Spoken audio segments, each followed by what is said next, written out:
Welcome to another episode of the Everyday Expertise Podcast. I'm your host, Roland Martin, and I hope that today's conversation will expand your knowledge. Today I welcome Chuck Jantzi to the show. Chuck is a professor of psychology at Messiah University. And in our conversation, he talks about different experiences that he's had in the field, and especially about the experiences that he's had from his counseling that he's done over the last number of years. He also has a special interest in Anabaptists, and that comes up a couple times in our conversation as we talk about that. And I was, of course, interested in that too, being a conservative Mennonite. And it was actually through an Instagram page called Menno Made that he found out about the podcast. And he told me that he's been a fan, and I was really glad that he reached out. It was great to get to know him a little bit and learn a lot from him from this podcast conversation. I hope that you too will enjoy the conversation and learn from his expertise.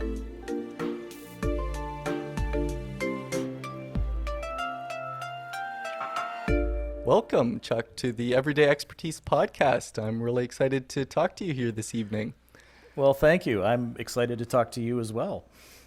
All right. So tell me, what keeps you busy currently, or what does your work look like?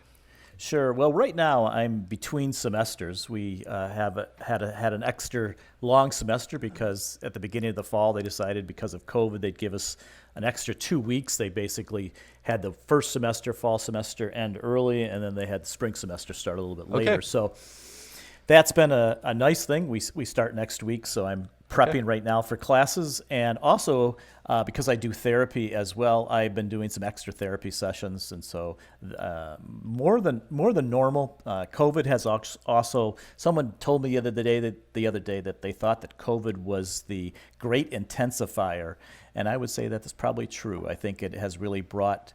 Particularly couples, it's either made you better or caused your problems to come to the surface in a different way. So I've had plenty of counseling opportunities lately. Yeah, I see. How long a break did you get from between your semesters? So they decided that we would stop having classes for your Canadian listeners, American Thanksgiving. So we went up until the Tuesday before, whatever that last Tuesday of November, and then we had finals only online the first week of December, and so then we've been on break since then until next week. So my students were saying we've never remembered a time when we've had almost a 2-month break between semesters. So it's been about 7 weeks, about 6.5 weeks, which is a really long time. Yeah, that is long. Okay, very good. Really long.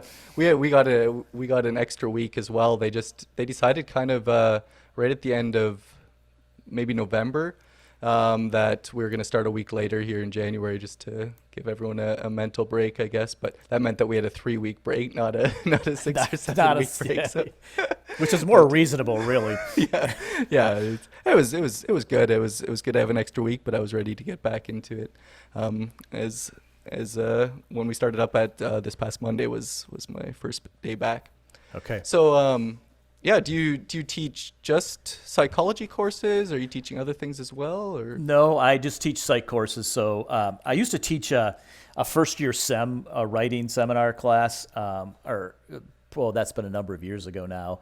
But at this point, I teach counseling theories, abnormal psychology, adolescent development.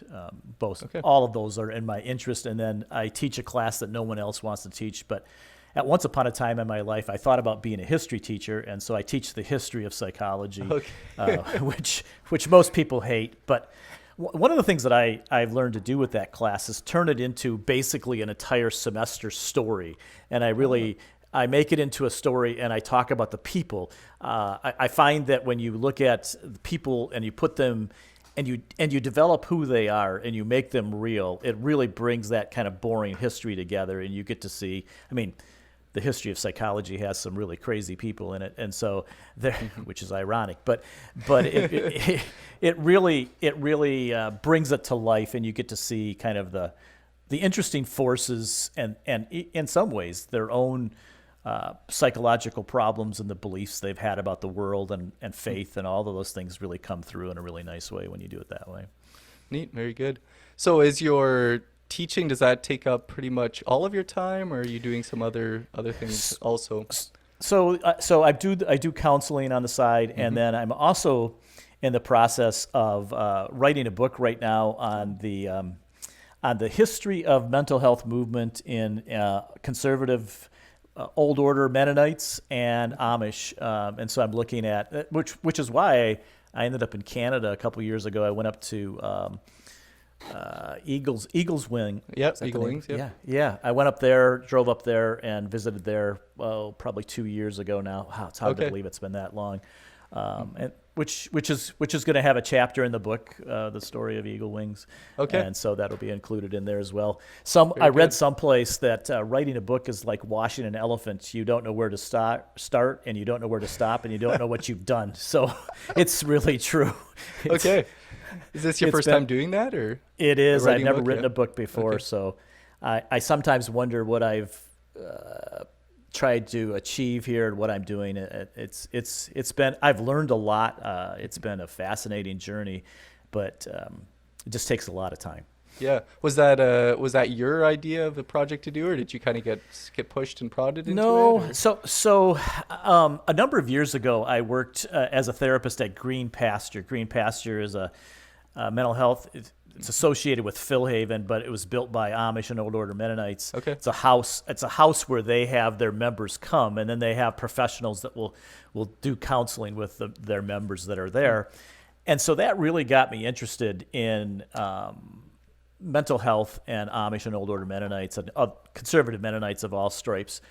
And so then I went into teaching, but I put that in the back of my head, and I could never quite get rid of that idea. And then 2 years ago, I took a sabbatical from Messiah, where I've been teaching. And that's when I went and I drove around, and I tried to ended up with finding 26 treatment facilities across Canada and the U.S.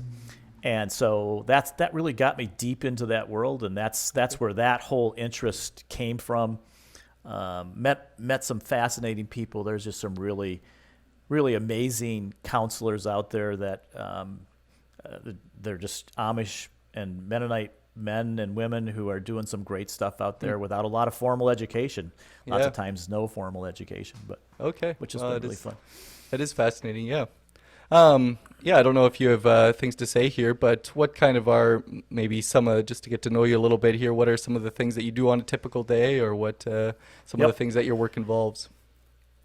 Sure. So this is going to get in some hobbies, and I can develop them as well. Yeah, that's great. My day normally starts out with a run. I often will do a morning run about 5:30 sometime in the morning. I try to get out and get a run. I live in a little small town, and so the street lights provide me enough light that I can run there. And then I double dip there. I listen to podcasts while I'm running. I tell you, podcasts have. I try to put limits on how many podcasts I subscribe to, because it's for somebody who is for those of you who are Enneagram people. I'm an Enneagram 5, and so I just love information, and so podcasts are the death of me because I can listen to them indefinitely. And then after that, it depends on the day. I'm going to do, like, some days now I'll do. The other day I had like 5 sessions of therapy that I did during that one day. And then some days I'm doing my research, trying to flesh out some more of the book and talking to people about that. And then like yesterday, I spent the day developing syllabi and looking at assignments that I wanted to change. And so the one thing I'll say about in between semesters, you have a lot more opportunity. Then, as you know, having taught, once the school year hits, it feels like a tsunami hits you, and you get swept up in the school year, and then it's like, I can rest here a little bit. But so I still do some therapy during the school year. I just don't get to my research near as much as I do when I'm between semesters or the summer. Yeah. So how often do you teach per week? Like, are you teaching 3 classes a week for each of your classes, or 3 lectures a week? Or yeah, so we teach 4 classes, and then I have 2 classes that are Monday, Wednesday, and Friday, and then I have 2 classes that are Tuesday, Thursday. So it's 2 classes each day, which for those of you who teach high school and elementary, it doesn't seem like much because you're up there 6 hours in a row, except for your planning day. But it still has its own issues. But it's a different. I think it's a different kind of pace than what you have in elementary school and high school. It's just a different. Yeah, style. well, I'm always impressed with professors, and it doesn't seem like they do a lot of teaching. But yeah, when they have like 2, 3, 4 classes, they're trying to do research on the side, write a book, keep track of all the emails and students emailing them and getting after them and things like that. Yeah, I'm impressed with what you guys do. So It really is. The point that you pointed out, it really becomes a juggling act of how to juggle all those things. That's where I think one of the biggest skills is figuring out how to do that balance. Yeah. And again, there's sometimes I don't do that well. Yep. Have you read by Cal Newport, Deep Work? Have you heard of that book at all? No, I have not. Deep Work. It was a fascinating read, but he talks about a professor that he would actually do all of his research. He would teach one semester and then take a semester off, and he would just focus solely on teaching when he was teaching, and then focus solely on research for his time off and things like that, and felt that worked a lot better than trying to juggle all those things. So maybe there's something to that. That's wise advice, actually. I need to read that book. Yeah, it was great for a student too, just thinking about focus and concentration and how much that can help. Yeah. Yeah. Did you have any other hobbies or anything that you wanted to talk about before we get a little bit into your story?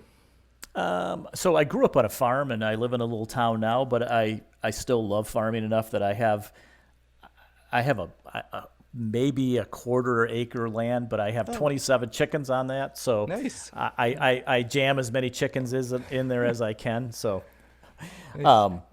I don't think that Canada is really my hobby, but I've had this strange fascination with Canada since I was a child. Okay. I'm probably because I grew up in Michigan, and so we used to get Canadian stations, and then I went to college. I'll try to keep this story short.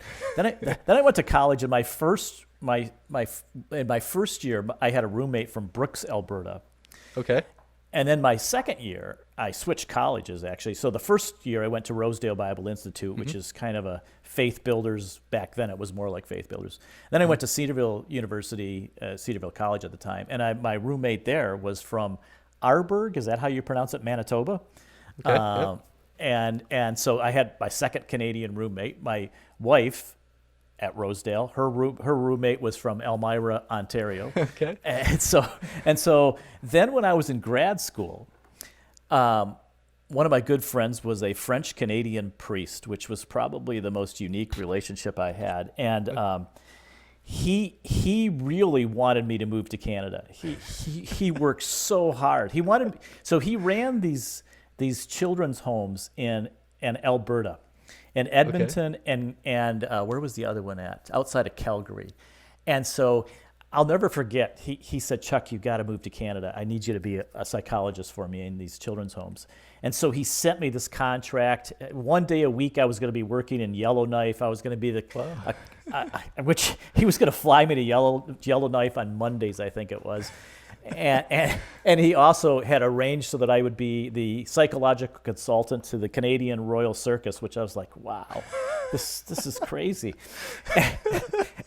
And then I started getting these letters from these Mennonite Brethren pastors in Edmonton, and they were like, I didn't even know what a Mennonite Brethren was back at that time, and they'd say, "We have no idea who you are, but this French Canadian priest will not let us go until we write you to say that we want you to come to our church, so we're doing that." So. The closest I got, he used to put on this big country music concert to support his children's home. And so he flew me up there to kind of entice me to come up there. And so the weirdest thing, this is probably one of the weirdest things in my life, although I've had other weird things. I worked backstage at this country music concert for 3 days. And so I cleaned out the dressing rooms of these singers when they came through and fed them meals. I didn't cook them. I just carried their food to them. Wow.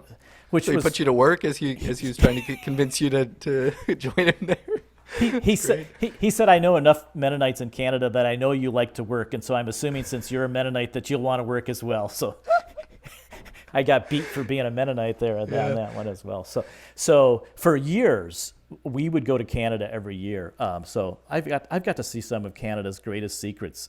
My third son now lives just across the line, the border in upstate New York. So one of the things, one of my fun privileges that I've had to do because he lives so close to Ottawa, is that we've gone up and skated the canal a couple times. Oh, neat! Yeah, yeah. So that's a really fun experience. Yeah, it really is. I was struck by it is so classic Canadian in some ways because when I was, especially the last time I was skating the canal, you see all nationalities up there skating the canal, and then you have Mennonites. It's just a small little snapshot of Canada in some ways. It's really a cool experience.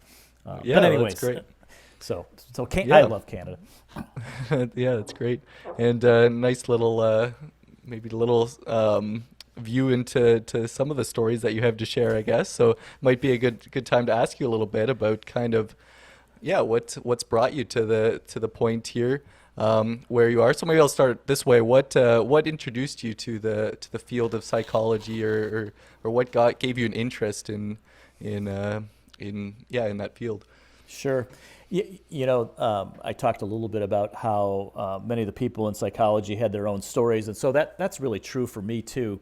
I would say there's two kinds of streams of thought that got me interested in psychology when I was in high school, and then when I went to Rosedale. But the first was I didn't think about this until many years later, that one of the things that my dad was famous for was people were always coming over when we were on the farm, and they would talk to him for hours, which was, as a farm kid, it was nice and annoying at the same time, because when they came to talk, that meant that we didn't have to do anything. So some free time. Yeah. So oftentimes I learned to carry a book or have something that I could do during that time.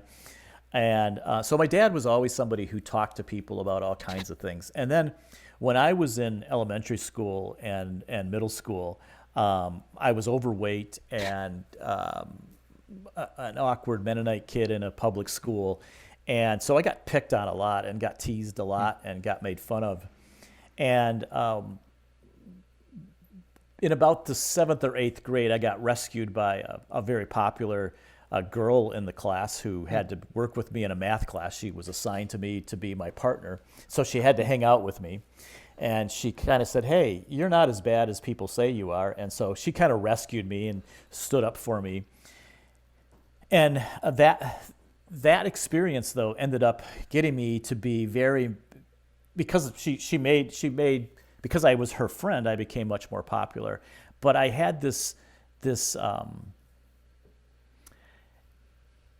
I built up this concern that other people were going to hurt me again, and so I didn't trust people. So I thought, I need to get dirt on information on people. And so I started listening to people's stories. I started asking them questions, not because I really cared, but because I could get dirt on them to use against them if I needed to. But what that did, and I think the Lord redeemed it eventually, was that it got me to know how to listen to people and how to talk to people and how to ask them about their personal lives. And so by the time then I got to Rosedale, I said, I really want to do psychology. I really want to go into counseling. And my now wife, I was interested in her, and she said, I'd really love to date you, but you should go to counseling first. And so I said, okay, I'll do that. And so it worked out really well. I saw a counselor there, and so I asked him, do you think I should go into psychology? And he said, you're going to just waste a lot of time and money. You can do this without going to school. And so I debated a little bit and still decided, I'm going to try it. So I'll never forget. One day I was sitting there working with my dad, painting the corn crib, actually. And I said, hey, Dad, I think I really want to go to college.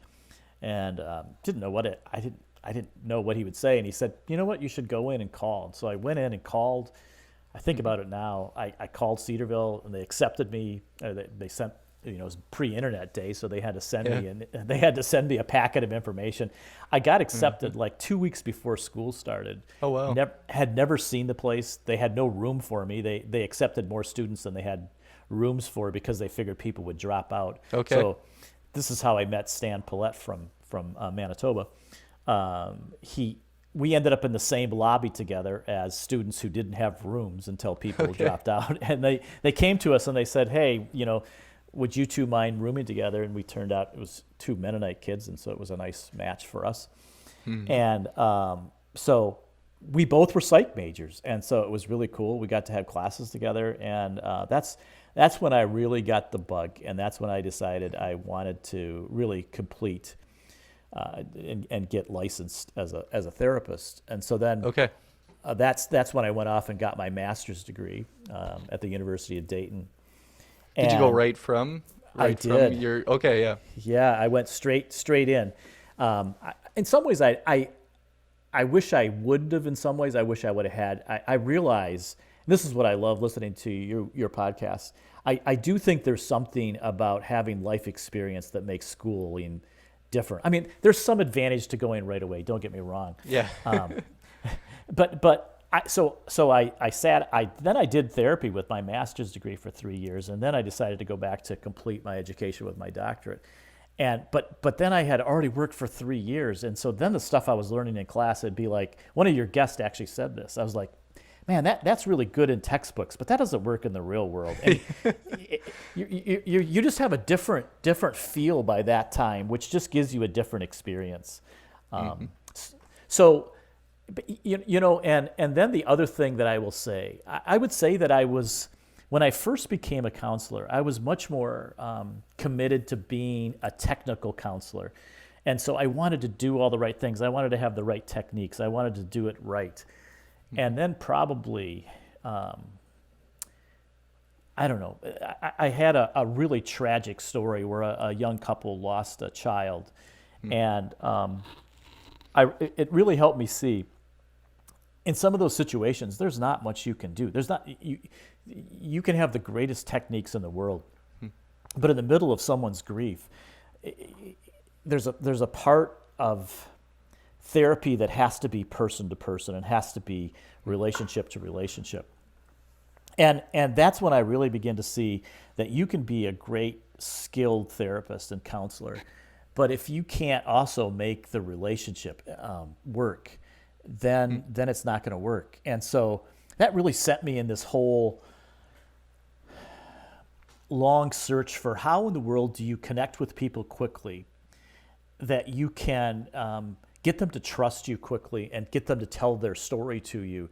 And then how do I, as a counselor, get comfortable sitting in their pain so that I can be comfortable to be with them in their pain. And so it really helped me change my focus from being, I would argue now, I'm not the best technician. In counseling, we talk all the time about how therapy is two things. It's the relationship, and then it's the techniques. I don't want to go down too long of a rabbit trail here, but when research looks at what makes people change in counseling, 40% is the person themselves, which sometimes I think, man, I'm doing a job where 40% of my success depends on somebody else, which for somebody who likes to be in control, that's not fun. But then 40% is the person who's seeing you. 30% is your ability to build a relationship with them. And I'm thinking 30% is the relationship. 15% is the skill that you have to use the techniques. And I got me thinking about that. 15%, the other 15% is the client's belief that you can do magic in their life. It's the placebo effect, or your ability to instill hope in them. And I'm thinking, wow, my job depends on my ability to have a relationship with somebody, my ability to make them feel like I can give them hope. That's almost half of what I'm going to do. So why am I wasting all my time? This sounds really bad. Why am I wasting all my time trying to hone these skills when I really need to develop the relationship skills? And so I would say that I spent a lot of time trying to figure out, how is it that we get people to trust us, and how does a person present in such a way that people can learn to trust you quickly. Because really, if you have to, I'm sorry, I'm way deep here, but No, that's great. Yeah.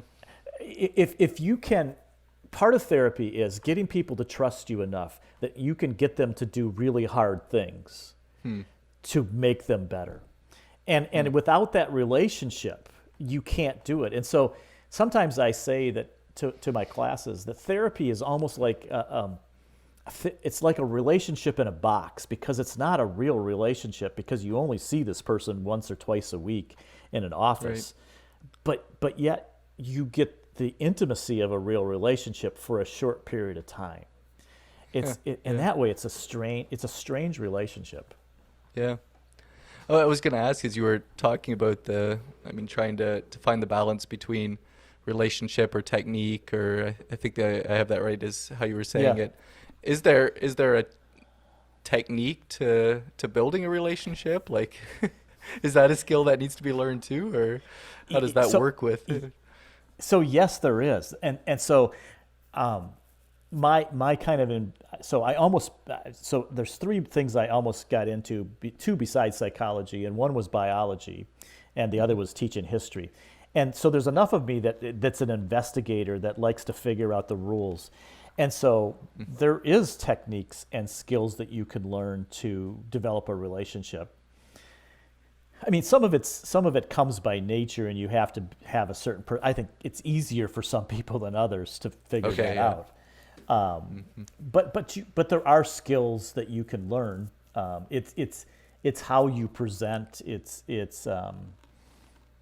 your ability to be empathetic, but also to be open. And see, the problem with all of them is that they're really subtle skills that are so soft it's hard to pick up.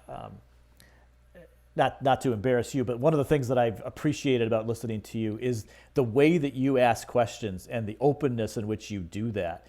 That's what attracted me to that style. You have a very therapeutic style in that way, in the way that you draw people out. It's been fascinating to listen to it in that way. But how do you teach those skills? That's I think you get better with practice. I would say that's certainly true for me. One of the interesting things that research has found is that it generally takes guys a little bit longer, male therapists a little bit longer than female therapists to develop those skills. Yeah, and so, and again, that may be some difference between how men and women relate, because up until about 22, both guys and girls will say that they prefer telling their problems to girls than guys. Guys only become as equally thought of as a friend to disclose things to at about the age of 22 or 23. So, okay. And you know, the old saying is that guys talk to each other shoulder to shoulder versus face to face. Right. Yeah. And so I don't know if that plays a role in it or what it is, but so going back to your question, which I went in all kinds of rabbit trails on. Yes, there is skills to do, and so it's. A lot of times it's learning to withhold some of the things you want to say right away, to again encourage that person to be present and to be there with you. And as one of my friends says, you want the client, the person in therapy, to know that you get them. You want them to know that you know what they're saying. And that's hard, especially when you want to talk a lot. And so therapy a lot of times is learning more about what not to say or to not talk too quickly. Yeah. Well, I was going to ask how much of that is just listening. and even like you talked about that I'm good at drawing people out. I don't know what that is, but I try to be curious and listen. So I don't know if that is part of therapy too. Absolutely right. It is a. I mean, I don't know how to say that. It's an approach to relationships. It's a quiet curiosity that you have to go in with. Yeah, fascinating. So you kind of we kind of got into this, I think, where you were talking about um, you were realizing who you were as a therapist, maybe, and you needed to keep developing and that relationship side of things. I think I was hearing you say that. So Yes. was this kind of, did this have to do then where you went back to school after 3 years of doing therapy, and was it a PhD that you were going for, It or was, yeah, yeah. yeah, I actually have what's called a PsyD, which is the equivalent of an okay, MD in medicine. So oh, okay, it's a practicing doctorate where you're actually going to be a practitioner. So, okay, so you don't do as much research in grad school, which was fine because I didn't really want to do okay, research. So in my program, we only had to do one research project, which is my research. My dissertation was really one of my professors had grown up in as a practicing Catholic, and so she was fascinated about, do children confuse God and Santa? And so when she discovered that I didn't believe in Santa as a child ever, she said, "You're the person that has to do this research." And so I agreed because I'm thinking I don't know what else to do research on. So we went and interviewed Catholic school children about that believed in God, and then they followed them until they no longer and believed in God and Santa, and then we watched as their belief in Santa went away when they discovered that Santa wasn't real, and then we measured, does their belief in God disappear as well during that time? okay, And interesting. what we found out was that it did take statistically insignificant dip around the time they discovered that Santa wasn't real, and then it went back up again. Okay. It was fascinating interviewing hundreds of children about their belief in God and Santa, and some children took it really well, and they said, I feel privileged that I now have this kind of adult skills, and others did really take that their parents lied to them, and that kind of hurt them that their parents lied. Some of that I've discovered depended on how much again, not growing up believing in Santa, some parents go way overboard convincing their Oh children yeah. that Santa's real. They put footprints in the roof and make noise and Wow. all kinds of things. My favorite story from that time, and then I'll get back to your question, was a little girl said, I was asking her about how in the world she was saying that Santa and God know each other. And so I was asking her to explain that relationship. And so she said, well, really what happens is you pray to Jesus, and then Jesus takes your request to God, and then God contacts Santa, who then answers your prayers and delivers your answers to prayer that way. And so I always said that was a different view of the Trinity. It was God the Father, God the Son, and Santa Claus. I don't know, but she had a very interesting view. What were you asking me? Oh, so yeah. So when I went back, that's when I really realized that I needed to gain some additional skills. Although I will say that grad school probably focuses too much on the skills and not enough on the relationship. Okay. So, and this is the big debate in the field today. And this is also what I find fascinating when I go to places like Whispering Hope or all the other places like that. How much of it is learning to do the relationship and how much is learning the skills? I do think you need both, but I do think it's possible to be a really good counselor if you have a little bit of training on the techniques, but you really know how to relate to people and you can figure out what you're doing. I mean, it's certainly something you can pick up on. I do think sometimes people that don't have some of the skills, some of the techniques, sometimes get swayed away, particularly by people that have personality disorders or have some more severe disorders. I think sometimes that can make a difference. But for a lot of other things, I think you can gain a lot just through experience and having the right personality and the right personal skills. Yeah. Yeah, very good. So, yeah, maybe going back to your schooling then. So you went for your PhD, and were you planning to get into teaching after that, or did that kind of happen That's a kind of great on its own question. after that, or? Yeah, so while I was in grad school and getting my doctorate, there was a number of things I said I would never do. I would never let anybody work under my license, because if you let somebody work under your license, if they do something wrong and they get sued, or you get sued, if they do something illegal, you lose your license, you can go to jail. It's as if it's a lot of responsibility. Yeah, it's as if they're working as you. It's quite a right. It made me appreciate that we are God's ambassadors, and I'm thinking, wow, God, you give us way too much responsibility. And so I vowed I would never do that. And then I came to Pennsylvania here and started working for Philhaven, and I soon had about 60 people working with my license. My friend and I at the time used to joke that we'd share prison cells together, but neither one of us ever ended up in prison for what people did. But so I also said I wasn't ever going to teach psychology or ever be a teacher.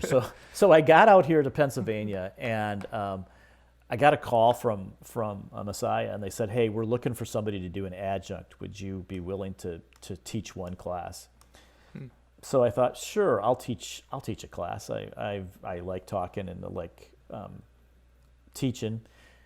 Taught a lot of Sunday school and stuff, and so I went to teach that class, and I fell in love with teaching that first time. It was crazy. I came back after teaching the first week and told my wife, "Wow, teaching is really fun." And so then they asked me the next semester, and so they asked me. I taught one class for about 4 years, I guess it was, and then then a 1-year position came open, and so I applied for that and got that. And then a permanent position came open, and so then I made that transition in the early 2000s from doing therapy full-time to teaching full-time, and then kind of slowly weaned back on counseling as time went on. But I had no thoughts about teaching when I was in grad school. Okay, well, and you've been doing it pretty much full-time, would you say then, since 2001 I've been teaching full-time. Yeah. Okay. Yeah, very good. Yeah, that's great. I guess one question that I thought of, and I don't know if there would be a better time later on to ask this, but I guess I would now. I've when you brought up that story of your project that you did on asking children about their experience with God and Santa Claus. You mentioned something that I've heard other times with studies and things like that in psychology, and that's that you follow people, or you follow them until they stop believing in Santa or whatever it was. Yes. And I've heard that other times with studies that they follow people for a number of years or however long it is. So I've often been curious, technically, how do you actually do that, and how do you follow up with people and follow up with those studies? So it's a mess, by the way. I'll just the easy answer. It's not easy. No, it's not. So basically, what you have to do is you basically get permission from, in this case, the parents, and you say, "Hey, a year from now, we're going to come back and we're going to interview your child again, and then a year after that, we're going to interview them again." And so we did it over a 4-year period where we went back and interviewed them to see what they are. There's the famous. I just saw in the paper, I think it was yesterday, I saw this. I think the study it's called Up. He produces a film. He has been following people, I forget, 1960s or 1950s. Every 7 years, he goes back and interviews them. He just died, the guy that's been doing this research. And so it's created this whole, like, who's going to continue with these people? Of course, many people in his study are also very old, and a number of them died now. I wish I could remember the exact name of it, but every 7 years he goes back. That is probably the longest longitudinal study that I've ever heard of. Okay. Well. When you do them, you often will lose some people. Some people will just disappear. I will say this: in the age of the internet, it's easier to track down people. Now, you're still going to get people who say, "I'm done with this study. What are you bothering me for again? I'm not going to participate anymore." But some of those longitudinal researchers, they know their participants in their studies so well because they've been with them for so many years. Wallerstein is another researcher who's been following children from divorced homes since the 1980s. And Okay. I'm assuming that her subjects in her study know her very well, and she knows them very well because Yeah. she goes and interviews them I think she does it every 2 years. But some of Okay. those, I mean, the 80s are what, 1980? How many years ago? Wow, was that 40 years ago? Yeah. Wow. Wow. So that's a long time to follow Yeah. up with somebody. You've watched them grow up. Yeah. So, well, some of those studies that have been going on for such a long time, will they publish ongoing kind They of the results that they find in things? Okay. Great question. Yes, you will publish every so often. You'll say this is where they are in their 30s. Like Wallerstein actually came out with where she followed most of her participants were in their 30s when she wrote a book on that, and so then she's written other books. And I mean, the one thing that I will say, it's not a project you want to do when it's your dissertation, because then Yeah. you can't graduate until you publish something or Yeah. complete something. And so that, which is why a lot of people, going back to it's an excellent question. A lot of people don't want to do those kinds of studies because it is harder to break them up and figure out where do I publish and what do I publish at set points along the way. Is that seen as one of the best ways to research in the psychological field, or what? I mean, maybe this is getting into some of the No, field of psychology. Yeah, but that's a great question. So there's pluses and minuses both ways. So one of the things that you can kind of control for on longitudinal studies is for that generational effect. So you can also Oh, yeah. you could also do the same thing where you're going to look at 20-year-olds and 40-year-olds, but I would argue that 20-year-olds had a lot different experiences than 40-year-olds. Right, yeah. When I look at my children, I raised my children a lot different than I was raised. And so was the difference between when I was 40 and they were 20, I would be older than them. But if you were looking at me at 50 and looking at them at 20, some of the differences would be age, but some of the difference would also be generational. That longitudinal work, you don't have to deal with that. The problem is it just takes so long to find out the answers. Yeah. Yeah. And generally we don't have that kind of patience. But it's really a nice way to do it. It just is hard to do. Yeah. So one of the other ways to do things would be to kind of get together a group of people that would meet a certain criteria and then do research on that group. Is that another that's what you way to do. things? So Okay. one of the things that they like to do is control for certain factors. So they'll take 20-year-olds and then they'll control for parental marital status, where they'll make sure that they all match in some ways to make sure that it's not the impact of divorce or separation, and then try to get to those things. And so you try to get these pure groups that are just one way versus another way. Right. One of the things that I think is fascinating around this is one of the things that researchers talk about a lot in the field right now is that it takes children longer to grow up. That in some ways, 20 today is 30 when I was growing up. Sorry, the other way around. 30 today is 20 when I was growing up. And I think about this a lot. I think about this even in my own.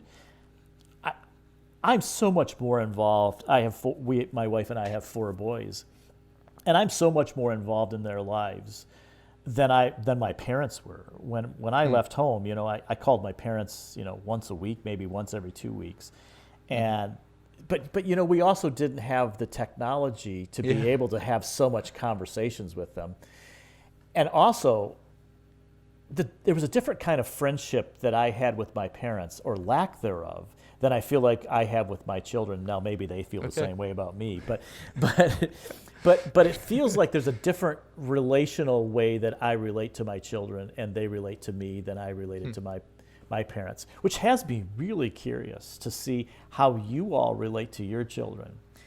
And what will that style be? Will you be as friendly as we were with you? Because one of the things that research shows is that we just like our children differently, and you like us differently than my generation liked our parents and they liked us. There's a much more of a friendship and much less of authoritarian approach even though that authoritarian approach is still there, and I would argue even more so in kind of Anabaptist circles. Although I would argue that even in Anabaptist circles, there's been a softening of the parental role that they've played in their children's lives. Okay. So this gets in that whole longitudinal stuff, because I think there's a difference in how we raised the next generation than we were raised. And I also think that all the safety things has made this generation, your generation, just much more aware of things. And it's nicer. I mean, it's better to have your child in a car seat than going through a windshield. And I'm not saying there's anything wrong with, I just remember when we were growing up, the seat belt was your parents stuck their hands out when they were going to a stop, and that was supposed to keep you from hitting the front of the car. But I think your generation also grew up with a lot more safety concerns in place. There was a lot more concerns about things, and I think that shows up as well. I thought about this in COVID, and man, we're way off the rabbit trail. but it felt like I was struck by the older people, even my parents' generation, cared less about COVID than my children did, and I'm like, my parents are have many more risk factors of dying of COVID than the other way. But I think in some ways it's a different approach to life, that my parents' generation were like, yeah, you could die from things, but that's the way life is. Where each generation we've said, oh, there's more safety things. We don't have to die. I mean, it's not true. We do have to die, but we've taken increasing safety concerns. And again, I'm not saying those are bad, but it just produces different people psychologically. Interesting. How much of that, just thinking about how we approach safety and that kind of thing, how much of that just comes from our access to information that keeps growing as time goes on? Like, we think about how easy it is to learn things now compared to 20 or especially 40 years ago. Like, how does that play in? Just how aware we are of what in 10 minutes I can learn a whole bunch about what COVID could do and what are some of the ways to mitigate it and that kind of thing. And that would have been a lot harder to do before the internet and that kind of thing. Do you think that plays in at all to the generations? And absolutely. But just going back to that, I also think with the internet today, you can find other people who have the same concerns and also form support groups. So there's a big debate. Is infertility higher today than it was a generation ago? And it appears to be not much different. But I think the reason we think it is because we talk about it a lot more, which I'm okay with. But B, we can form support groups, and we're much more open about it. And so and now on social media, you can know not everybody who has infertility problems, but you soon find out a lot of things, and sometimes you walk through someone's infertility journey with them through social media. And so we just, going back to your point, we can find out information by Googling something. You can get more hits and more cases. It can scare the living daylights out of you because you can read 100 things that you should be afraid of that makes you never want to leave your house. And certainly that plays a role in it. Yeah. Fascinating to think about. I was trying to think kind of how we got there, but I think we were kind of getting into maybe I was going to ask you a little bit about, psychology. And so maybe I'll ask it this way. When you're asked in a couple minutes describe what psychology is, or what the field of the study of psychology is trying to figure out or help with, how would you kind of summarize or describe that? Psychology has I would say fragmented into many different subfields today. So generally now the short definition of psychology, it's the study of human behavior and thought. During the 1920s to the 1960s, it decided it wanted to be really objective, like physics. One of the things I say in my teaching the history of psychology, we have physics envy. We've wanted to be physicists for about 60 years. And so basically in psychology, we stayed about 30 to 50 years behind physics for many years. And so for a while they said, we need to be as objective as physics. And then some people said, come on, we can't be. This is a soft science rather than a hard science. And so, so the thinking was that you should be able to prove everything through research or experiment, and that's it. And that was the only way to be able to say something for sure. Yes. And so we got in this crazy part during the 40s and 50s and 60s where if you couldn't see it, you couldn't be a part of psychology. So everything had to be behavioral. And so there was people who said, we don't know if it's not that we don't think people can think, but we can't see it. So therefore it's illegitimate to be studied in psychology. And then in the 1960s, people started saying, that's insane. People think all the time. If we don't really consider thinking, then what's the point of the field? It's just an artificial field that doesn't mean anything. So that really brought in this whole idea about thinking again. And so now you have, there are psychologists who do way different things than I do. There's developmental psychologists who study children's development. There is IO psychologists who work with business. There's a whole field of psychology that's called what do they call it? Human factors design, where psychologists work with engineers to create like things that will match your hand and will match the way people think and all sorts of things. In some ways, sometimes I wish I would have gone into that, but I'm like, nah, I care too much about physical or emotional problems. But so that's a whole side of psychology. Then you have these researchers who just look at simple things. One of the big rages right now is looking at how our minds affect us physically and how we approach the world. Just throw out two examples. Researchers have discovered, this blows my mind, but when you forgive someone of a thing they've hurt you with, you can actually physically jump higher. So yes. So this is crazy. It's not by much. It's like by tenths of an inch. So they've had people come in the lab and they've had them jump, like basketball players or football players, and put their hands up and jump and measure how high they could jump. And what they've discovered is when you make someone aware of something they haven't forgiven and you have them jump, and then you have them go through a process where you help them to forgive the person, they literally jump higher.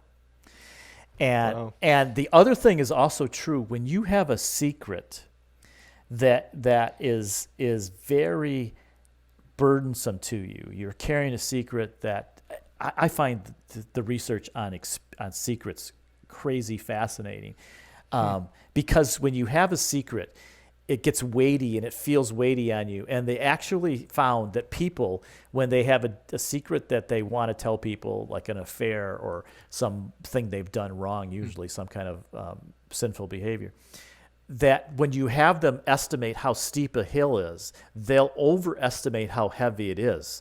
Because we believe it's because the weight of that psychological weight, because we also know that when you put a backpack on someone's back, like 50 pounds, and then you have them look at a hill and you take the backpack off, they also estimate that the hill is steeper when you have a backpack of 50 pounds on you. So one of the things that it has a similar effect is what? It has a similar effect if like holding a secret or something like that as having a pack on your back. It's exactly the same thing. Isn't that in my view, that's when it gets really cool, because it's like, wow, scriptures have something to say about that you really do feel that weight. And then when you forgive, you feel this release and you feel anyway. So there are researchers who do. I'm like, man, that's minutia. What are you studying? Why are you studying that for 40 years? But some people really care about those kinds of things. So I would say that the field of psychology today has grown so large that there are psychologists out there that I don't even know. I couldn't even talk to them because their language is so different than mine. Okay, yeah. And so in some ways I wonder, and there's debate in the field, are we really one field or are we really a bunch of fields? Because there's also social psychologists look at how groups affect people it's social psychology and sociology get really close together. Okay. Yeah. In looking at those things. And so then there's the forensic psychology, which is looking at criminal behavior.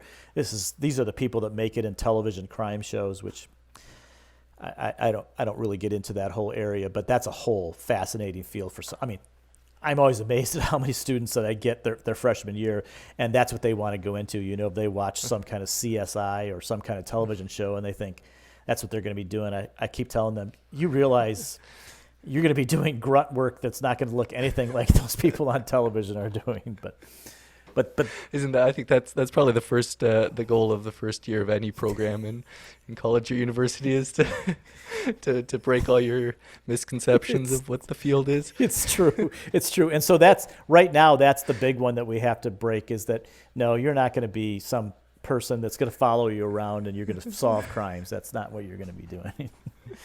Uh-huh. Yeah, so I mean, maybe you've been kind of mentioning this along with the fields, but kind of, and maybe this is thinking about, since there are so many different types of psychologists, this question can be directed at you or psychologists like you. But what are some of the key problems that you're trying to solve, and help people out with, that kind of thing? Yeah, I'll stick with my subfield at least for now, and then we could branch out if we want to. So in counseling, of course, the big goal is to figure out how can you help people resolve the pains in their life or issues in their life that are causing them to be burdened by anxiety, depression, or relational problems, or obsessional compulsions, or any of those things. And one of the things that I find fascinating, going back to a generational change, is that many times to overcome anxiety, overcome things like obsessive compulsive disorder, you have to do things that make you uncomfortable. And so one of the harder things that I find with each younger generation is the unwillingness to be uncomfortable enough to get better. And so it's sometimes trying to help people to see that to get better, sometimes you have to get worse before or be uncomfortable. For example, one of the best ways to overcome any fear you have is to face that fear. And so that's just really hard. It's really hard to convince people. For example, let's say that you have obsessive compulsive disorder and you're afraid to get germs on your hands. One of the things that you have to do is to tell people, okay, we're going to do something that's called exposure response prevention. We're going to have you purposely get your hands dirty. I'll give you an example. A number of years ago now, I had this, she was probably 6 or 7-year-old girl come to me. Her mom brought her because her face was chapped. Her cheeks were just red with chapped because she washed her face so much. Oh, well. When we talk to each other, we sometimes spit. Spit comes out of our mouth. And so that really started getting to her. This was pre-COVID. I can't be even worse than COVID, I suppose. But she would be so afraid that people would spit on her that she would just continually wash her face. And it was a problem at school because she'd often leave her classroom to go wash her face. And again, her cheeks were just chapped from washing. And so I told her, and I told her mom, we're going to have to get you so that we can have people actually, I said in my head, I just can't have people spit on this little girl. So what are we going to do? And I said, okay, who has the safest spit in your family? And she said, well, it would be my mom, and then it would be my dad, and then it would be my brother. His spit is the most dangerous. And so I said, okay, what we're going to do, and worked with the parents about this because a 7-year-old, it's really hard, is that we're going to have your mom lick both of your cheeks, and then we're going to have you go first for 30 minutes before you wash your cheeks, and then an hour, and then 2 hours, and then 3 hours. And then when you get really good with that, we're going to have your dad lick your cheeks, and then we're going to have your dirty little brother over here. He's going to lick your cheeks. And so she went through that over a series of weeks. Wow. And she stopped washing her face in the end. But it's that exposure and response prevention, because basically when you do what you're afraid of and you don't die, or whatever we fear is going to happen, right, we can overcome our fears.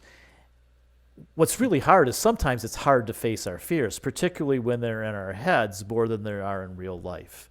And part of therapy is helping getting people to feel safe enough to face those fears, because you just can't throw people out there and say, go face what you're afraid of, because that's really hard to do. Yeah. I mean, sometimes it's almost impossible to do. I mean, I think about, this is a story I use a lot. Growing up on the farm, we were often working on roofs, and I'm not a big fan of heights. And I always remember when you'd first be on the roof after not being there for a while, you would feel uncomfortable. And then after a week of painting the roof or whatever, fixing it, you could walk around and jump around and do all kinds of things. And that's kind of the way it is with all of our fears,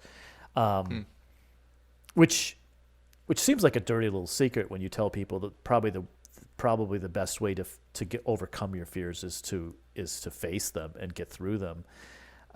Probably the hardest part for me as a therapist, because it changed so much since I got in the field, was people that had trauma like PTSD, post-traumatic stress disorder. When I got in the field in the 1980s, we were taught you never have people who have PTSD face their fears.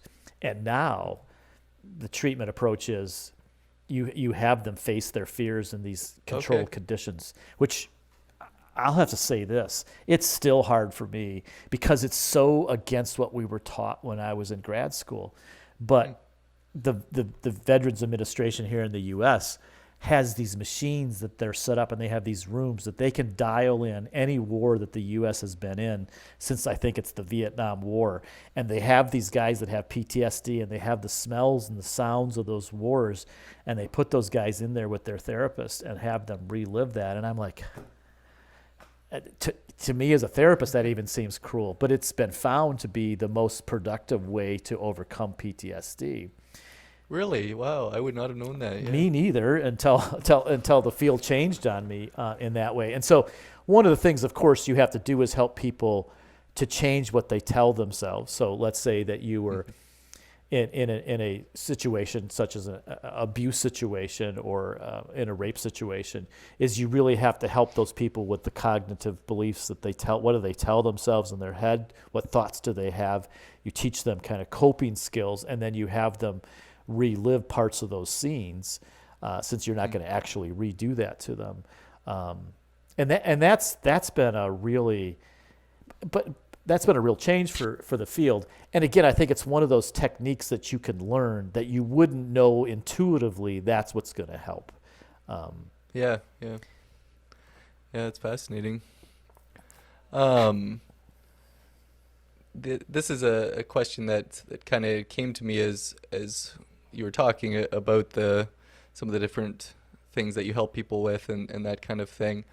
Do a lot of our problems and things that people deal with, is it come a lot from situations that people have been in the past, or are people born with things that they struggle with and things that they have to work through as well, or how do you? Yep. Yeah, I'll stop there, I guess. So I would say it's a little bit of both. Okay.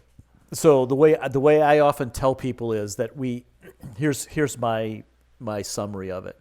We are all born with certain predispositions. So for example, I would say I was born to be anxious. I was an anxious child.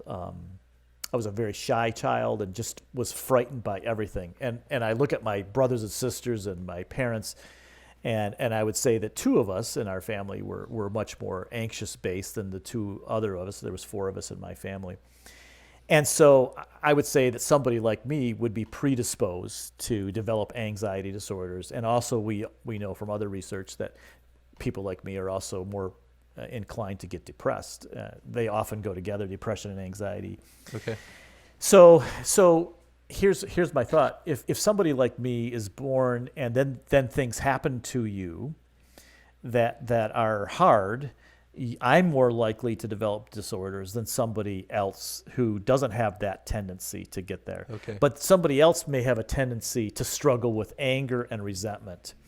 And so they have a whole different host of problems or potential problems. So if tragedy happens to them, they may struggle with bitter and anger and unforgiveness in their lives, where somebody like me may not, because that's not my temperamental first reaction to things. One of the things I always say, or often say to people when I'm teaching, I said, okay, when somebody gets mad at you and yells at you, does something rise up inside of you and make you want to fight them or punch them? Or does something make you want to crawl into a ball and disappear and hope that they never talk to you again and you never have to face them? Or are you someplace in between? The people that want to rise up and punch, they're not going to probably get anxious and depressed. They may have other problems in life. Yeah. And what's really fun when you have children is you get to see kind of those temperamental patterns developing early on. I mean, if you really want to look like a good parent, just have really easy children, and people will say, "You're such a great parent. Look at your children; they're so well behaved." And you've done nothing, and then you could be a great parent and have kids that just look at you and say no, just because that's who they are, and you could look like an awful parent. I'm not saying that there's no parenting skills involved. There is. But some of it's the luck of the draw of the personality of the children you get, too. Okay, yeah. Yeah, that's fascinating. Yeah, I guess going back to kind of the field of psychology and the things that you as psychologists do, so you've talked about therapy a lot with what you do. Are there other roles or jobs that psychologists will find themselves in? Yep. So this goes back to business, where there's more and more psychologists going into business, and so one of the big areas that you're starting to see as well, which is someplace somewhat related to therapy but different, is more and more HR jobs, or how do you resolve personal conflicts in a business setting, and so those kinds of jobs are really becoming more and more common, where psychologists are fitting into. The other place you'll see them is going back to what I talked about before, which would be in the engineering field, and that human factors engineering, where they're going to be working with engineers to address those kind of issues. The other thing that you're really starting to see, and I think this is the changing kind of culture that we live in as well, is public policy. And so there's a lot of psychologists getting into public policy and how, particularly when we think about this last summer and everything, particularly here in the States, but how do you address race issues, and how do you address conflict between ethnicities and immigration and all of that? I'm amazed how many psychologists have gone into working with immigration and race relationships and relationships between the police and the public.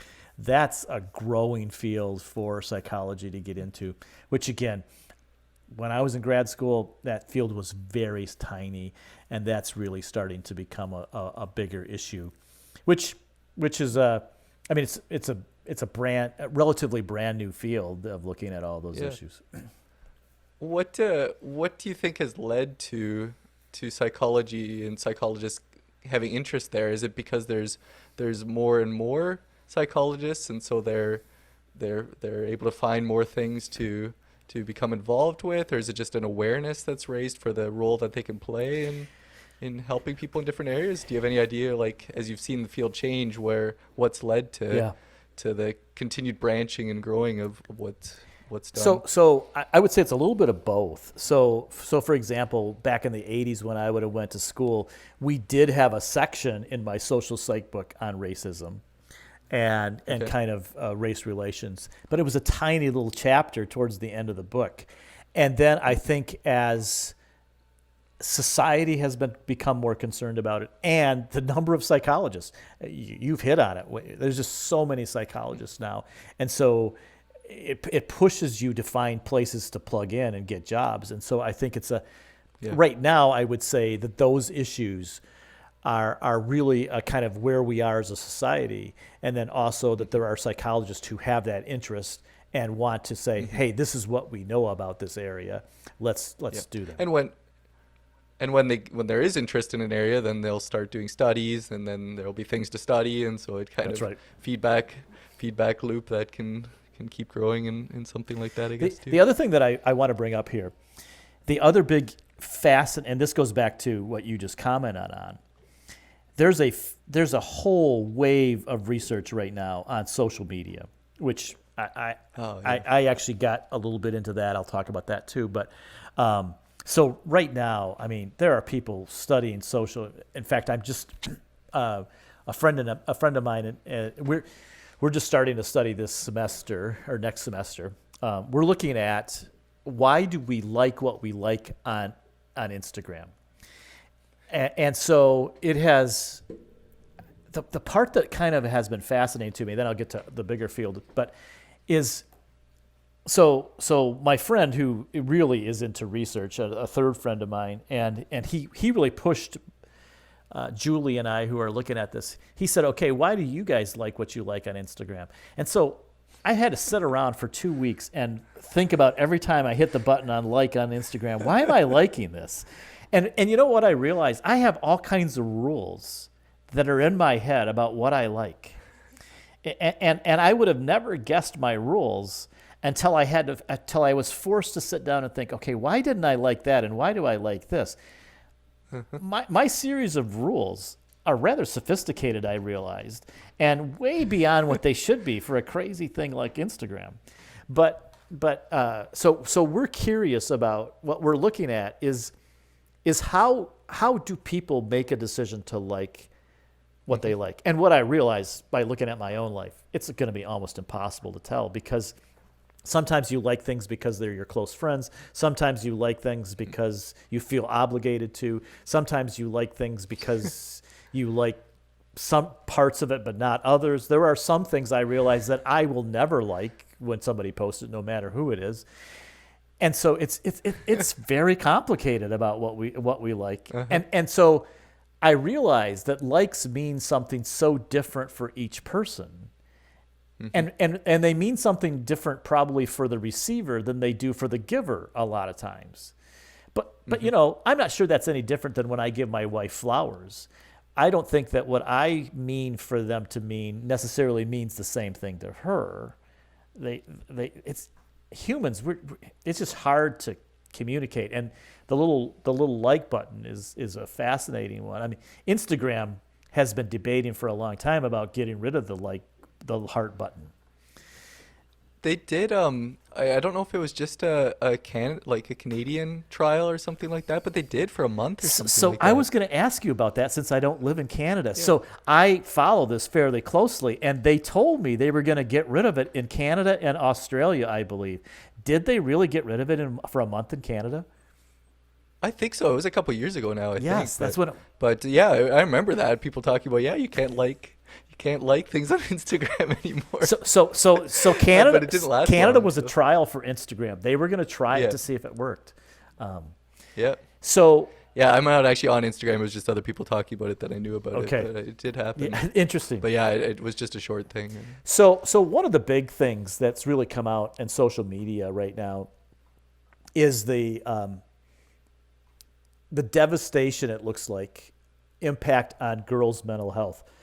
One of the things in psychology, it's really hard to find a bunch of people to agree with things, but one of the things that has really gotten, I have almost seen every researcher agree that girls are more negatively impacted by social media than boys.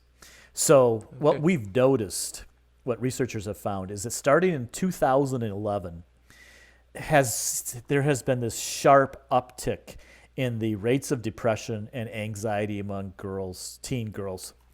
And that corresponds, I forget, was that the year that cell phones, was the iPhones came out? Something came out in 2011, and I forget what it is now. Okay. The iPhone was 2007, but it would have taken a bit to get popular or to become common. Everyone had it, yeah. Yeah. So that's probably what it was. It's something to do with the iPhone, and so 2011. I also was that when Facebook? I don't know when Facebook really got popular. Yeah, I'm not sure. Instagram, I don't know if that would have been in there. I don't either. So one of the things that they think is that girls do so much social comparison on social media that the pressure for girls to get liked and to get noticed, and for girls to spend just a great deal of time prepping their pictures to make sure they're perfect, to make sure that they look right, and the disappointment that they experience when they don't get the likes they're looking for really seems to put pressure on girls in a way that it doesn't with guys. And one of the studies I was reading talks about, guys tend to be gamers more than girls, although there's some girls out there that are gamers too. But this researcher was saying, in social media, in Instagram and now TikTok and Snapchat, Facebook is kind of dead except for old people like me. But which you never win. You never can get enough likes, or you never can feel like you have the perfect picture. But in a game, you can eventually, if you're good anyways, and eventually games generally, you play them long enough, you can be the champion. You can overcome. You can be really good. And so guys have this thing that they get into where they can become the winner in a way. But girls get in this game where they always seem to be behind, and there's always somebody who has more likes. There's always somebody who has cuter pictures. And so you're left here thinking, here am I. I'm so dumpy. I don't have any friends. I don't look great. I don't look as good as she, et cetera, et cetera. She always gets more likes. And we think that's why girls are struggling more with social media than boys. Interesting. Huh. Not that I have an answer for that. I don't know what the answer is. Back in 2003, I did a study where one of my friends connected me with a young Amish girl who here in Lancaster area, and she gave me a list of her friends. She had 361 friends on Facebook at the time. This was back when Facebook was a thing, and so she allowed me then to it was kind of creepy when I think about it from a non-study point of view, but she allowed me to go through and look at all her friends and then kind of look at some of the things that they liked and where things were and what was going on around that. And it's interesting to think about, and again, when I say all this, remember that I have my Instagram account and I have a Facebook account, so it's not like I'm not in the world of social media. I certainly am. But it got me thinking about Anabaptist culture and Gelassenheit, or however it's pronounced, and how in the world do you put that kind of together with social media, which with its strong emphasis on the individual and how we experience, I don't know, it's just it's an interesting thing, I think, particularly for us as Anabaptists, for who we've been and how we've looked at the self and how we've looked at the community and the emphasis of the importance of the community over the individual. Now, that's rapidly changing in Anabaptist circles. But I was left thinking after that study, how much does social media promote individualism? And again, as I'm speaking all this, remember that I'm still part of the game, so it's not like I've quit. I haven't. But that study made me really analyze. The one thing I hate about studying social media is it makes me think of my own social media patterns so much more deeply than I do when I just randomly scroll, the doom scrolling down through this screen, randomly doing that. But at the same time, sorry, I'm kind of way off on a rabbit trail here. At the same time, social media is so Anabaptist. It's all about relationships. It's all about relationship building. I mean, Google Plus for a while was such a big thing in conservative Anabaptists. It was kind of it's certain subsets of Anabaptist culture conservative. It was kind of their form of Facebook, or was it Google Plus? What was the name of that? It wasn't Google Plus. Yeah, it was a Google Plus. Yeah, anyway, and that's kind of gone away because Google got rid of it. But I love part of social media for Anabaptist culture because it really does help you. My cats decided to join me. Hi there. It really does add to community, and it can really strengthen community. It's such a double-edged sword. It's a blessing and a curse in so many ways. Do you find that a lot with when you study technology that that a lot of I mean probably a lot of things, that there can be good things that come from it and there can be negatives, like from a psychological point of view? Is that often the case with things? It absolutely is, particularly with technology, which is why I think technology is so hard to know, kind of from a scriptural, spiritual point of view and a psychological point of view. What do we do with it? Because it is a blessing and a curse. Because, again, going back to some of the blessings that we find with social media is when you leave home, you're able to connect with your friends and family in a way that you never could when you didn't have social media. I think about this for missionaries. The sense of loneliness that they feel is so different today than it would have been before, because you can video chat your friends and your family where you would have never had letters from them, a generation ago. It's such a blessing in that way. And I was thinking about with the community, and you were talking about how that can be lost in the ways that social media promotes individualism or that kind of thing. But it can also be a way of connecting with people that you maybe wouldn't have. You were talking before about people finding each other that are struggling with infertility, or you name any kind of thing, and it's easier to find maybe a group or community to connect with than when you would be lonely or alone on without that. So that's a perfect example of the support and just that feeling of connection you develop with people that you never would otherwise. I think about this every time I go on Anabaptist Perspective website and kind of look down through there, and I think, wow, what I would have given in the 1980s to have that online world of support. I just love going on there because I feel like I'm back in my 20s when I'm on there, even though I'm not. But just all the people that are there and all the intellectual perspectives that you get, and kind of all that, this sense of, wow, I'm not in this alone. There's many people out there with me in this journey. It gets me excited, and I'm not even really a part of that. I'm more of a fringe person in that world. But I suppose some people could see danger in that too. Let's be honest. But I also think it goes back to that support that you're talking about, like the infertility groups that just really can be really helpful there. Yeah, and again, just one of those things where there's positives and negatives to it. You're kind of I'd the reason I had some questions down here on social media, and I think I'd come across on maybe your bio on the Messiah website that you've done some studies and things like that, and you were talking there about it. Maybe I'll ask this question: where did your interest in studying the plain people, or specifically the Amish, where did that come from, or how did you get involved in that? It really goes back to the two things.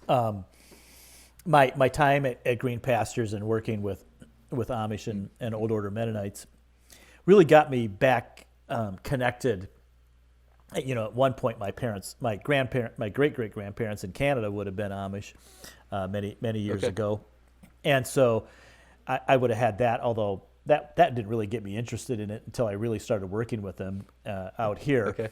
And then doing that study, that study with the young lady on social media was really what got me back in that world in a major way, and it just opened my eyes to I'll never forget. I was working with this guy, and he was really struggling mental health wise when I was a therapist, and one of the really kind of cool things that happens in Old Order Mennonite communities now and Amish communities is when you have mental health issues, it's not always cool for the people. Sometimes they don't like it, but you will have a support group. Your church will pull together a support group who will gather around you and kind of guide you through the process. And so one of the things that I learned really quickly when I was doing therapy with those individuals was I saw their support group. Sometimes their support group would sit in therapy with me, and I was like, wow, this doesn't happen outside of the Plain communities. And I'll never forget this young guy I was working with. His support group decided that he couldn't manage his farm. And so while he was in the hospital with us, they worked together and they made a decision to sell his farm to somebody else, and they got him a new place and a new job. And one of the things that was fascinating for me was, and this is when I wish that I knew Dutch. I wish my parents would have taught it to me, because he would talk in Dutch and I didn't know the Dutch word, so I would often say, what does it mean in English? And basically what he said, it's a Dutch word that means to give myself over to it, or to surrender to it. And because he would always say, I haven't given myself over to their decision. And it was fascinating me for me to watch somebody go through this process where he was learning to submit himself to the decision of the group. And that's like, I realized, oh wow, that's not the kind of Anabaptism that I currently am in. And that's a different level of Anabaptism than where I'm at. But that's a fascinating, both good and bad, in my view, because it's in some ways it's the essence of what community should be, but it's not the essence that we like all that much in our world. And again, it has its problems. Don't get me wrong. But that experience really got me fascinated. I was like, wow, this is an element, both psychologically and spiritually, that I want to get to know, that I want to learn more about, and learn how does that both help and hurt people in how they function.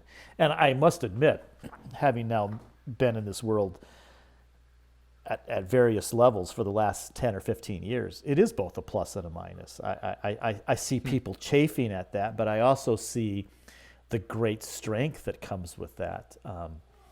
I will say, one of the things that has really jumped out at me in working with people in that setting, when you get pushed to the side of those communities and you're off to the side and you don't quite fit in and you're not in the inn, it's a lonely world, because you're not in this really tight group, but you're not actually able to be in the world because you look different and you act different and you don't really belong there. And so you're kind of get caught in this in-between world, which is it's a very tough place to be. I'm not saying it's impossible to be there, but I've learned to appreciate the depth of the pain that can be in there when you're in that space, because it's almost like you're in no man's land between two worlds that you can't fit into either one. Yeah, well, that's fascinating and really interesting to think about. Like, and yeah, growing up in and part of a conservative Mennonite group myself, and probably, I mean, there's very many different and types of even conservative Mennonites, right, as we can talk about there. But yeah, it's just it's interesting to think about and hear your perspective and from what you've seen and worked with there. Did you have any more you wanted to say about that or other research that you have done that you'd like to share? It's been. I'll just add this. It's been interesting to see the sudden openness to counseling in a way recently, and the whole issue of abuse that has kind of exploded in the Plain circles, and what to do with that abuse. I will say I didn't expect that to happen, and that's been a relatively new development, and I don't know how that's all going to shake out and what's going to happen. I understand why it's both exciting and unsettling for some people in those circles, because it is so. I feel good for the victims, and that they have more voice than they've had before. but it will certainly change some of the things that are happening. I think this goes back to, in some ways, to technology, because I think that technology has allowed victims to hear of other victims who are out there, and I think, from my perspective, kind of a more outsider's perspective, I think that has put pressure on the system in some ways and allowed a greater voice for victims simply because they know of each other a lot more. Yeah. And I really think it's because of increased contact through texting, support groups, and internet access. The impact of internet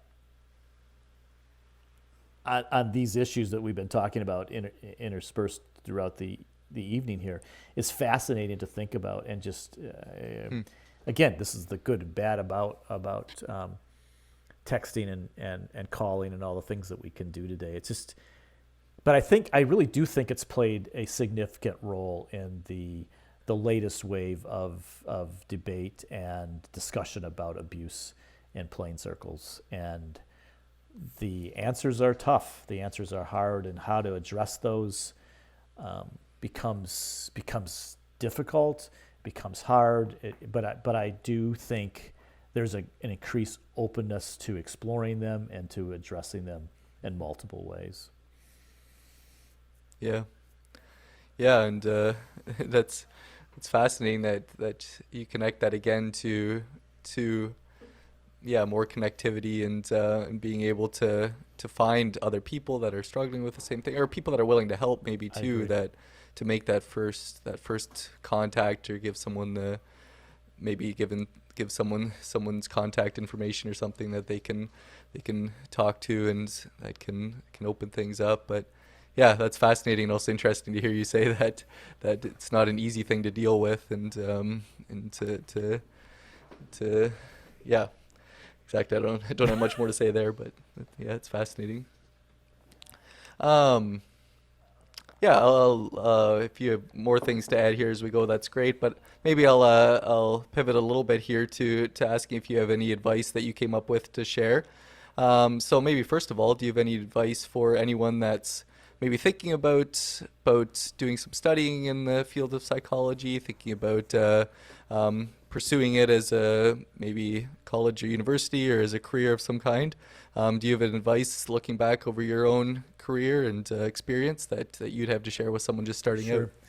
You know, one of the things I will say, so when I got interested in the field in the 1980s, there was a lot of talk that time in the broader Christian community about, can you be Christian and be in psychology at the same time? And that was a heavily debated topic, and still debated topic, depending on what circles you are in. And so one of my favorite authors of the time said that he said, I look at psychology. He said what Christians need to do with psychology is what he called spoiling the Egyptians, and this was the time when the children of Israel eventually left Egypt. Basically what they did is they took all the gold and silver with them. The Egyptians were so glad to get rid of them. They said, just take it. And his point was that gold became part of the tabernacle, but it also became the golden calf. It became both of those things. Oh, yeah. And so goes with our theme that we've been talking about tonight, that a lot of things bring good and bad. It's the common theme. And so he said, your job as a young student going into psychology is to not fall victim to making the golden calf, but to find the gold and silver to make it the tabernacle and the articles in the tabernacle. And I would say it is tricky. It can get really tricky. There are certainly many people who get into psychology who lose faith, but I don't think you have to. I think part of it is you need a mentor. You need somebody who can guide you and who can walk with you and can help you. Not that they're going to dictate what you think all the time, but somebody that can be there when you begin to have doubts. I will say one of the hard parts for me, probably the time I struggled the most as a young therapist, was my first cases when I ran into where there was horrific abuse with children. And then I got to see that play out when they were teens. And I didn't really see them when they were children. I saw them more when they were teens in my job there. But I really struggled with God at the time. And I said, God, how is it that you can let really bad things happen to children so that when they're teenagers and they're young adults, they struggle to find you because of the abuse that they experienced when they were young, their inability to trust, their inability to know what love is like and to trust love. And that was really hard for me because it was like, I don't understand that. I don't see, as from a human perspective, I couldn't find fairness in that. I couldn't find how that made any sense. And again, I eventually got to the point where I was able to say, okay, God's ways are higher than our ways, and I can't figure that out. But that I think that's where psychology is different than some other professions, because it's so close to soul care. It's so close to ministry in some hand. It's a weird profession because particularly counseling, because you're using your personality to help people, which you don't need to do if you're building a house, or even if you're a physician, but particularly if you're in construction or an engineer.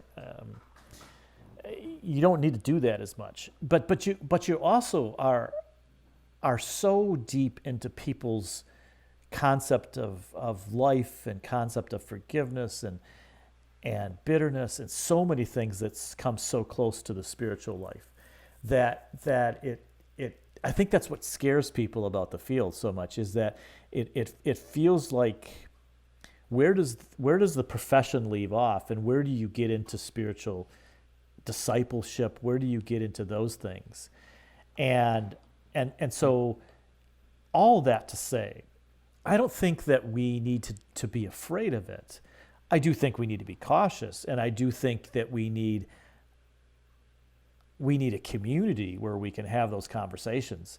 I just had a young Anabaptist student reach out to me, was that 2 weeks ago, and she said, "Hey, I'm just getting started in psychology. I've heard about you. Could we occasionally talk about it?" And I said, "Absolutely." I love the idea of having. I'd love to see, going back to what you talked about, I'd love to see more support groups for young Anabaptists who are getting into the field, to have some of the discussions that I think you need to have to get into the field and to kind of work through some of the things that may arise.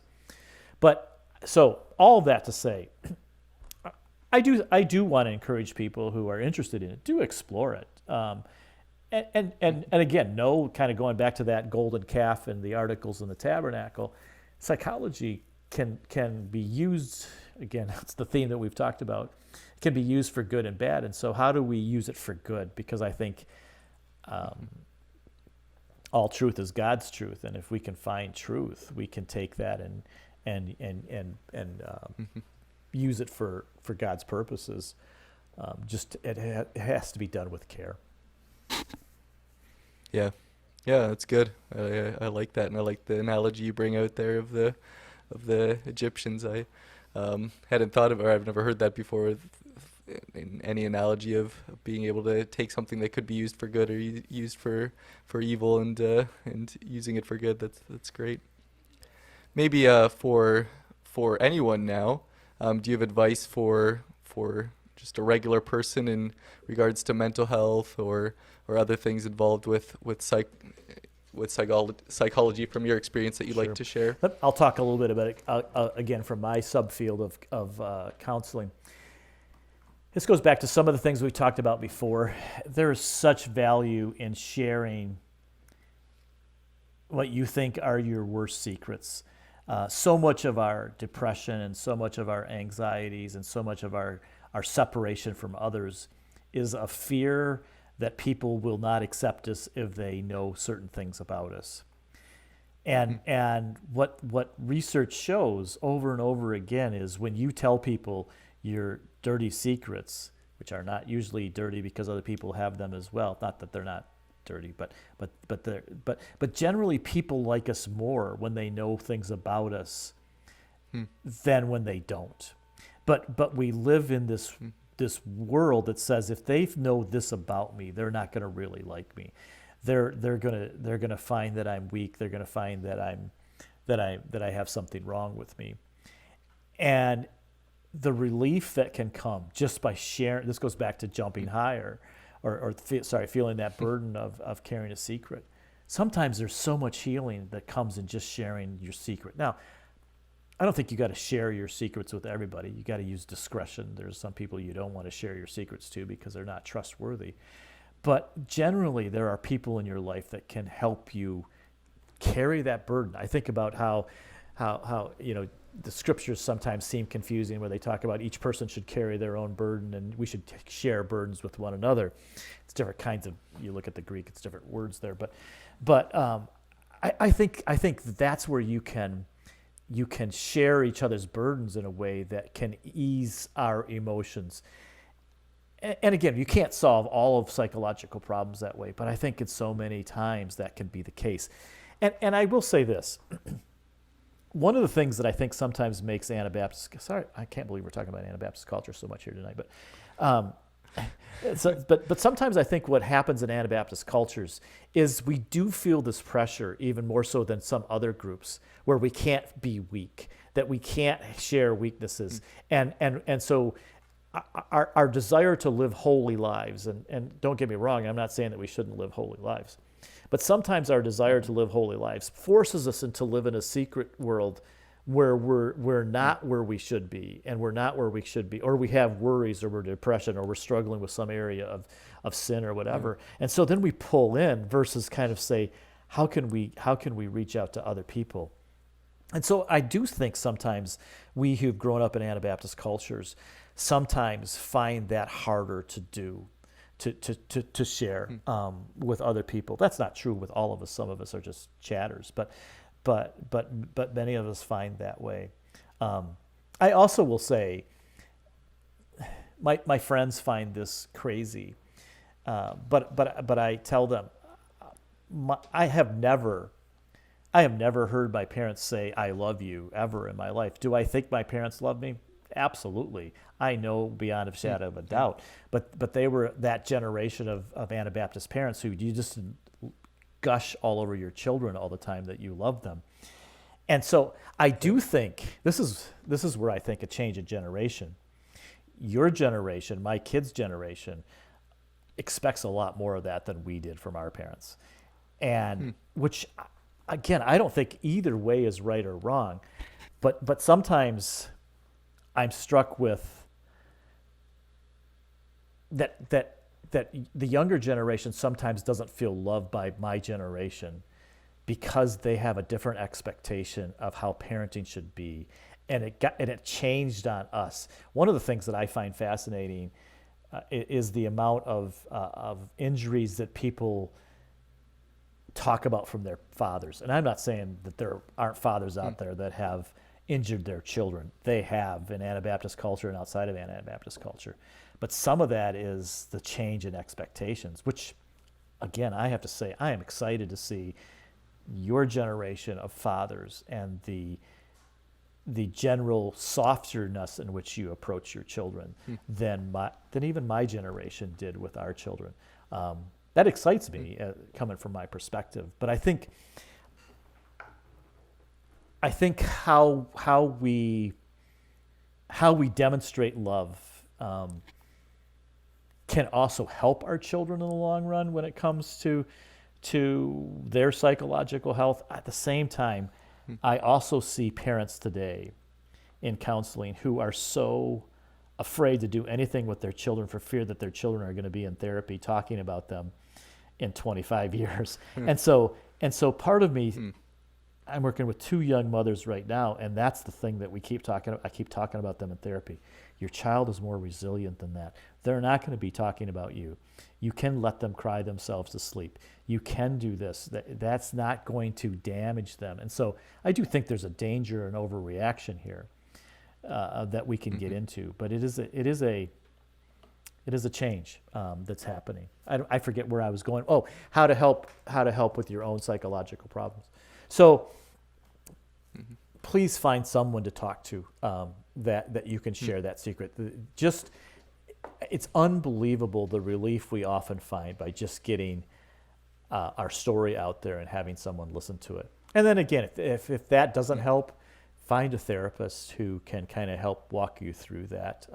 And again, there are great therapists out there. There are horrible therapists out there. There are therapists in between. And hopefully you can find the right one. If you don't, I will say this. If you go to a therapist and it's not a match, don't stick with them for long. I mean, give them a shot 3 to 4 times. But if it's not working after the 4th or 5th time, don't be afraid to find someone else. Now, some people might not have a chance depending on where you live. There might not be a lot of options, but right. But you're saying that just because it's not working with one doesn't mean that you might not have more success with someone else. Particularly when you talk about what I've talked about tonight and how important the relationship is with somebody. If you don't have that trusting relationship with your therapist, it's probably not going to be helpful. But that doesn't mean therapy doesn't work. That might mean that the person that you're seeing is not a good match from you. They may even be a good therapist, but if it's not a good match, it's not going to work. Yeah. Yeah, that's great, and great things to think about there. And yeah, I've really enjoyed the chance to talk to you, to learn from your experiences and the things that you've learned, the things that you've seen, the stories that you have from being able to help people, and from your own experiences too. That's been great. But before we wrap up here, did you have anything else that you wanted to talk about that I didn't ask you, or we didn't have a chance, or anything that you'd like to say before we wrap it up? This is just a small thing. The one thing that I sometimes get from people is, oh, if you're a therapist, you must be reading people all the time. You must be able to read minds and do all kinds of crazy things. None of that is true. This is kind of pointless, but it is something that does annoy me sometimes. And I'll often say that I hide that I'm a psychologist from people right away for that very reason. Not all the time, but many times, because I don't want them to not be themselves because they're afraid that I'm going to do that. Do I notice things? Sure. If it's glaring, I'm going to pick it up. But if it's subtle, I can't read your mind no more than anybody else can. There's no magic there. We don't have mind reading classes that we have to take in class that's in school so that we're doing those things. Those things just do not happen. So don't worry about approaching me or approaching somebody else. I'm not going to read your mind. So you're not going to read our mind, but do you find yourself like analyzing a situation or things like that more than maybe a regular person does, or not? There's no doubt that that's true. I do. I have to admit that I do that. But I do try. So this is one of those tricky things, because I don't try to do it, but sometimes you just can't help but do it because of that. It does happen. But yes, and which again, so then people can be afraid of me. I understand that one, but generally I don't walk around thinking, that person, they're a mess. That person, they need to go to therapy. Sometimes I'll say that. Yeah. I will. One other thing, I will say this. It's been fascinating. I mentioned the Enneagram earlier on. Somehow the Enneagram has just caught on in Christian circles in a way that I never thought it would. I do. What is it? I'm actually not sure what you're talking about. The Enneagram is it's a way of viewing personalities. There's 9 personality types. Okay. There's many of them that have been out through the years. This is the latest one, and so it's probably the most complex.